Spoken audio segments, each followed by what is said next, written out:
पटियासा एक छोटे से गांव में जहां जिंदगी की धारा धीरे और शांत बहती थी, वहीं रहता था रामलाल, एक सरल पर सच्चा व्यापारी।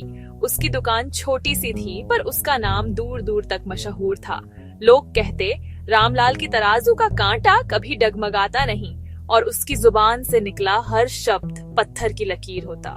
ये दुकान उसे विरासत में मिली थी, साथ ही ईमानदारी की अनमोल सीख भी। पिता ने कहा था, व्यापार में 2 पैसे कम कमा लेना, पर भरोसा कभी मत तो ढना।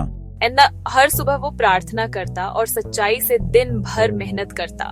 बच्चे, बूढ़े, जवान, हर किसी को मिलती सही चीज, सही दाम, सही तौल। दुकान एक व्यवसाय नहीं, गांव के लिए भरोसे का केंद्र बन चुकी थी। तंगी के मौसम में वो अपना मुनाफा कम कर देता ताकि किसी का चूल्हा ठंडा न पड़े। उसके लिए सबसे बड़ी दौलत थी मन की शांति और रात की सुकून भरी नींद। समय का पहिया अपनी गति से घूमता रहा और गांव तक विकास की हवा पहुंची। शहर से आना जाना आसान हुआ, बाहरी लोगों का आना जाना बढ़ा। एक दिन चालाक व्यापारी सोहनलाल आया। उसकी नजर रामलाल पर टिक गई। उसे समझ आया, यहाँ लोग आंख मूंद कर भरोसा करते हैं। लालच का बीज उसके मन में अंकुरित हुआ। सोहनलाल बोला, साथ व्यापार करते हैं, शहर से सस्ता मिलावटी माल लाऊंगा, तुम बेचना, मुनाफा आधा आधा। ये सुनकर रामलाल के पैरों तले जमीन खिसक गई। पिता की आवाज गूंज उठी। लालच की आंधी सिद्धांतों के पहाड़ को हिला रही थी। पूरी रात नींद न आई। एक तरफ सुनहरे सपने, दूसरी तरफ ईमानदारी की विरासत। उसे याद आए वे चेहरे जो उस पर अटूट विश्वास रखते थे। क्या कुछ कागज के टुकड़ों के लिए अपनी आत्मा का सौदा कर ले? ये उसके जीवन की सबसे कठिन परीक्षा की घड़ी थी।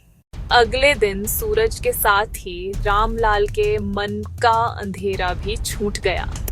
उसने दृढ़ निश्चय कर लिया। तो क्या फैसला किया रामलाल भाई? मैं आपका प्रस्ताव स्वीकार नहीं कर सकता। मेरे लिए मेरा धन, मेरी ईमानदारी है, मेरा मुनाफा, लोगों का विश्वास। जिन लोगों ने मुझे सम्मान दिया, मैं उन्हें धोखा नहीं दे सकता। ढीठ धन इच्छा से अंधा हुआ सोहनलाल गुस्से से लाल हो उठा। तुम मूर्ख हो, मैं यहीं बड्ढी दुकान खोलकर तुम्हारे ग्राहक खींच लूंगा। उसने रोशनियों से सजाकर सस्ते दाम और उपहार से भीड़ खींच ली। कुछ देर को रामलाल की दुकान पर भीड़ कम हुई, बातों में ताने भी आए, पर वो अविचलित रहा। वही सच्चाई, वही धैर्य, वही सेवा। उसे मालूम था, वक्त सबका हक दिखाता है। कुछ ही दिनों में सोहनलाल की असलियत सामने आने लगी। माल घटिया था, तौल में हेरा फेरी, मिलावट आम थी। एक शादी के भोज में उसके मिलावटी सामान से लोग बीमार पड़ डीडीएच गए। बात आग की तरह फैली, गांव गर्म हो उठा। जांच में साबित हुआ घिनौनी मिलावट। विश्वास टूट गया। उसकी दुकान पर ताला पड़ डीडीएच गया। तब लोगों को रामलाल की कीमत समझ आई। वे वापस लौट आए। अब उसकी दुकान पहले से ज्यादा खुशहाल थी। उसने किसी से शिकायत न की, सच्ची मुस्कान के साथ सबका स्वागत किया। दूसरी ओर सोहनलाल शर्म से झुक गया। आखिर गांव छोड़ कर चला गया।